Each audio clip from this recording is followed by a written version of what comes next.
Bismillahirrahmanirrahim. Assalamu alaikum dear students.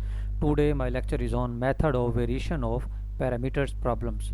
पिछली video में हमने वेरिएशन पैरामीटर्स के मेथड को डिस्कस किया था जो पर्टिकुलर इंटीग्रल फाइंड करने में इस्तेमाल होता है। तो आज हम उसके प्रॉब्लम्स को डिस्कस करते हैं। जैसा आपके पास देखें, पहली एग्जांपल है y double prime plus Y is equal to 10x।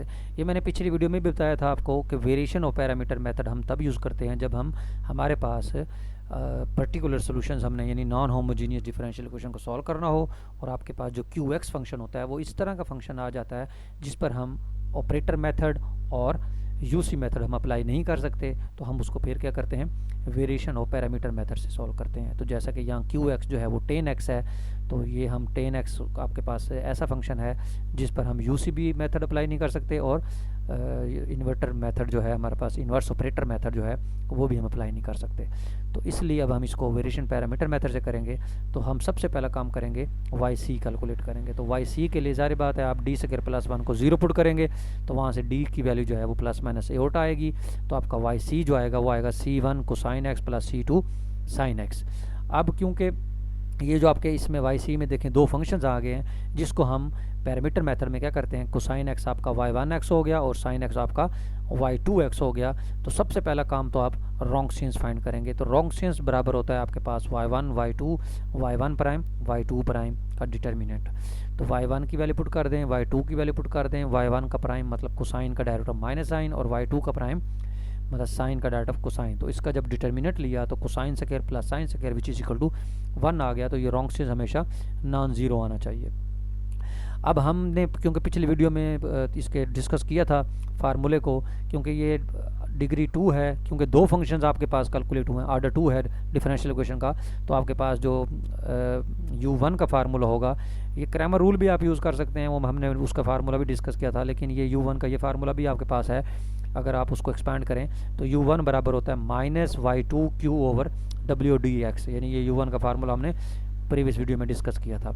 तो माइनस वैसे y2 की वैल्यू पुट करें, q आपको 10x दिया हुआ है और w आपने 1 कैलकुलेट किया है। तो यहाँ से माइनस साइन 10 को लिखें साइन ओवर कोसाइन, तो ये आपके पास dx हो गया। तो साइन ओवर कोसाइन 10 होता है और साइन ओवर कोसाइन 10 हो जाएगा और वो साइन तो दोबारा वही चीज़ आ जाएगी। तो आप क्या करें, साइन स्क्वायर पे फार्मूला लगा दें 1 माइनस कोसाइन स्क्वायर और फिर उसको अलग अलग तकसीम करें। तो 1 ओवर कोसाइन सी कट हो जाएगा और कोसाइन एक कैंसिल, तो कोसाइन आ जाएगा।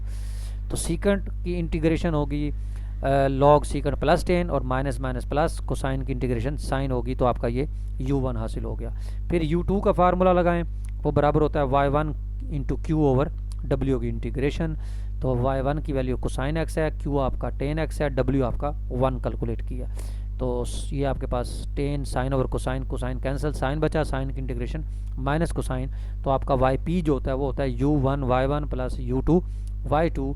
तो y1 आपका कोसाइन है, u1 की वैल्यू हमने जो निकाली है पुट कर देंगे, u2 जो है वो हमने माइनस कोसाइन निकाला है और y2 आपका साइन दिया हुआ है। तो इसको अंदर मल्टीप्लाई करने के बाद कोसाइन को मल्टीप्लाई करेंगे तो ये टर्म कैंसिल, तो आपका yp जो है वो ये कैलकुलेट हो गया। तो आपका जनरल सोल्यूशन जो होगा वो yc जमा yp हो जाएगा।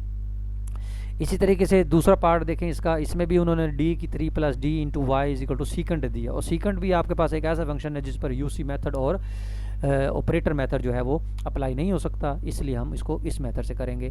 तो आप इसकी ऑक्सिलरी इक्वेशन बनाएं, d3 plus D is equal to 0। तो यहाँ से d कॉमन आ रहा है तो d square plus 1 is equal to 0। अब d की वैल्यू 0 निकलेगी या प्लस माइनस एटा निकलेगी।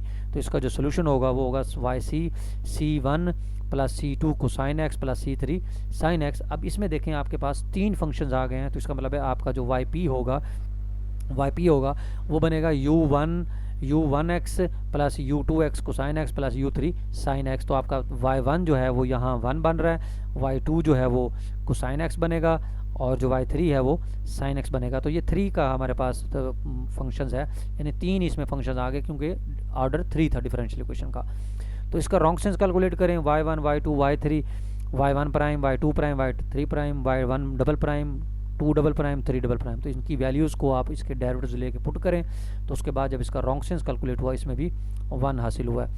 तो वो क्रैमर रूल वाला डिटर्मिनेंट वाला फार्मूला भी लगा सकते हैं, तो उन्होंने यहाँ इसको एक्सपेंड करके लगाया हुआ है, तो आप ये भी यूज़ कर सकते हैं। तो u1 बराबर होगा y2 y3 prime minus y3 y2 prime divide by w q dx। यानी ये किस तरीके से, अगर मैंने u1 निकालना है तो इसमें 2 और 3 के फंक्शंस होंगे, यानी y2 y3 prime minus y3 y2 prime q over w। तो आप इन तमाम की वैल्यूज़ को पुट करें इसमें और सिंपल उसको इंटीग्रेट कर दें तो आपका u1 हासिल हो जाएगा। तो जब आप u2 कैलकुलेट करेंगे तो देखें, अगर u2 कैलकुलेट कर रहे हैं तो उसमें 2 वाला फंक्शन नहीं होगा, y3 y1 prime minus y1 y3 prime over w into Q dx। यानी आप डिटर्मिनेंट को उन्होंने क्योंकि एक्सपेंड करके लिखा हुआ है, ये पिछली वीडियो में हमने जो फार्मूले मतलब मैंने डिस्कस किया था उसमें वो क्रैमर रूल कैलकुलेट करते हैं। तो क्रैमर रूल वाले फार्मूले को जब डिटर्मिनेंट को उन्होंने एक्सपेंड किया तो ये फॉर्म बन जाती है, तो उन्होंने ये फार्मूला डायरेक्ट यूज़ किया हुआ है। तो y3 y1 prime minus y1 y3 prime over w into Q dx। तो इनकी वैल्यूज़ को उन्होंने y3 y1 प्राइम y1 और y3 प्राइम की वैल्यूज़ को पुट किया और सिंपल उसको इंटीग्रेट कर दिया। तो जब u3 कैलकुलेट करेंगे तो आपके पास क्या आएगा, y1 y2 prime minus y2 y1 prime divide by w into Q dx। तो इसकी वैल्यूज़ भी पुट करके इंटीग्रेशन, तो आपके तीनों फंक्शन आ गए। तो आपका जो पर्टिकुलर सोल्यूशन होगा वो होगा u1 y1 plus u2 y2 plus u3 y3। तो सब की वैल्यूज़ आपके पास गिवन है, आपने कैलकुलेट कर ली है, यूज़ की, और y वाली गिवन है तो आपने पुट किया, तो आपका रिक्वायर्ड आंसर जो है वो yp ये बचेगा। तो आपका जनरल सोल्यूशन जो होगा वो yc जमा yp, yc की वैल्यूज़ को और yp की वैल्यूज़ को पुट करें और आपका जनरल सोल्यूशन कैलकुलेट हो जाएगा। इसी तरीके से नेक्स्ट भी हमारे पास इसी तरीके से क्वेश्चन है, ये देखें e की पावर माइनस एक्स में है और यहाँ से कांस्टेंट आ गया। तो इस पहले पार्ट पर और दूसरे पार्ट पर भी हम जो हमने पहले 2 मेथड पढ़े हैं पिछली वीडियोस में, तो वो तो हम इसके ऊपर अप्लाई कर सकते हैं, लेकिन तीसरे पार्ट के ऊपर सीकेंट स्क्वायर एक्स है, इसके ऊपर हम वो अप्लाई नहीं कर सकते, तो इसको पैरामीटर मेथड से करेंगे। तो हम जस्ट थर्ड केस को ही डिस्कस कर लेते हैं। तो इसमें देखें ये भी ऑर्डर 3 की क्वेश्चन है, तो ये है d3 plus D is equal to 0।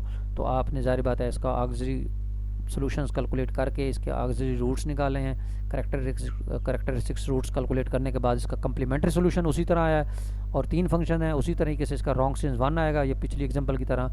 और u1 कैलकुलेट करें उसी तरह, मतलब यहाँ q की वैल्यू सीकेंट स्क्वायर है, बाकी सवाल वही है। और u1 है तो y2 y3 prime minus y3 y2 prime हो जाएगा, और ये कैलकुलेट करने के बाद फिर u1 हासिल हो गया। फिर u2 करेंगे तो y3 y1 prime minus y1 y3 prime over w into Q, इसमें वैल्यूज पुट करें। ये फार्मूले याद कर लीजिएगा u2 और u3 के फार्मूले, तो यहाँ से आपका पर्टिकुलर सोल्यूशन कैलकुलेट हो जाएगा और फिर general solution. Thank you very much.